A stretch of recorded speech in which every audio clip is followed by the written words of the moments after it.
रानी की जय। कोई बोलेगा नहीं, माता जी बोलेंगे।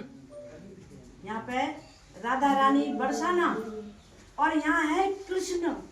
बोलिए कृष्ण भगवान की जय। देखो भैया, आप भोजन थाली के दर्शन करने आए हो। अब तुम्हें कोई महत्तम नहीं पता हो तो यूँ कहेंगे मैया ने कुछ बताया नहीं, कैसे भोजन किया था यहाँ पर भगवान ने।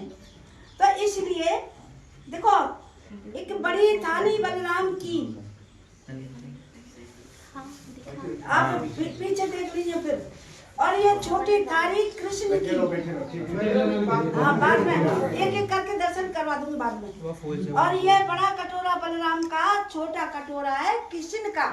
और जो ये शिला देख रहे हो ना, ये शिला बोलते हैं कृष्णावती शिला। कृष्णावती जिस पर भगवान ने भोजन किया था यहाँ बैठ करके, कृष्णावती पर।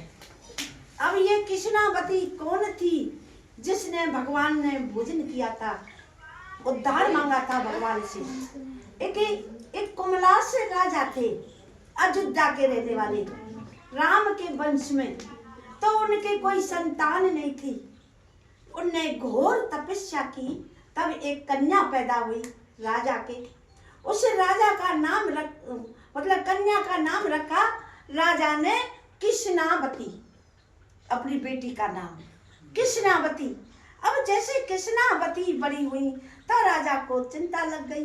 अब राजा बोले, भाई मेरी लड़की के लिए तो ऐसा दामाद चाहिए जो मेरा घर का जमाई बन सके, क्यों उनके बेटा नहीं था। एक दिन ऐसा ही हुआ, कोई राजा का लड़का तैयार हो जाता है घर जमाई बनने के लिए। अब शादी हो जाती है कृष्णावती की। अब शादी हो गई तो कहीं ससुर जमाई युद्ध को चले जाते। जानते हो ससुर जमाई? जमाई अपने जैसे बहन का अपना दामाद घर जमाई रहता है, घर पे जमाई जानते हो ना? हाँ, घर जमाई। जैसे बेटी का अपना दामाद अपने घर पे रख लेते हैं, उससे कहते हैं हाँ जमाई राजा कहते हो, हम घर जमाई कहते हैं। जमाई राजा तो जब कहते हैं जब बाहर रहता है हमारा जमाई राजा, तो जो घर रहता है उससे घर जमाई कहते हैं। हाँ बेटा, तो घर जमाई ऐसा दामाद चाहिए। तो कोई राजा का लड़का तैयार हो जाता है घर जमाई बनने के लिए। अब शादी हो जाती है। अब शादी हो गई कृष्णावती की। अब तो ससुर जमाई कहीं युद्ध को चले जाते हैं, युद्ध लड़ने। अब लड़ते लड़ते वहां खत्म हो गए पिता और जमाई सब। अब रह गई अकेली उनकी बेटी कृष्णावती। आ रही है समझ में कुछ? अकेली रह गई उनकी बेटी कृष्णावती। अब कृष्णावती बोली, मैं क्या करूं, मैं किसके सहारे जीऊंगी? मेरा मैया नहीं, बाप नहीं, पिता नहीं, सब कुछ, पति भी खत्म हो गया, तो मैं कौन के साथ जीऊं और कैसे जीऊं? तो उनके मन में एक दिन ऐसी भक्ति जागी विष्णु भगवान की। उनने घोर तपस्या किया विष्णु भगवान का 85 साल तक कृष्णावती ने। और 85 साल बाद एक दिन अयोध्या की सरयू नदी में नहाने चली गई। अयोध्या तो जानते होंगे, वहाँ राम थे।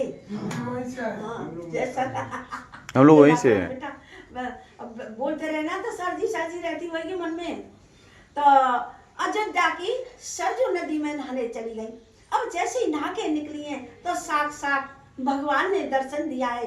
भगवान बोले, बेटा तूने इतना तप किया मेरे लिए और घोर तपस्या की है, अब तुम्हें क्या वरदान चाहती हो, मांग लो। तो कृष्णावती ने क्या मांगा भगवान से? कोई धन मांगता है, कोई दौलत मांगता है। तो कृष्णावती ने मांगा, प्रभु मुझे कुछ नहीं चाहिए, मैं तो एक ब्रज में, ब्रजवासियों के बीच में एक पत्थर की शिला बनूं। ये शिला है ना, तब कहते हैं इसे कृष्णावती शिला। उसकी लड़की थी कृष्णावती शिला।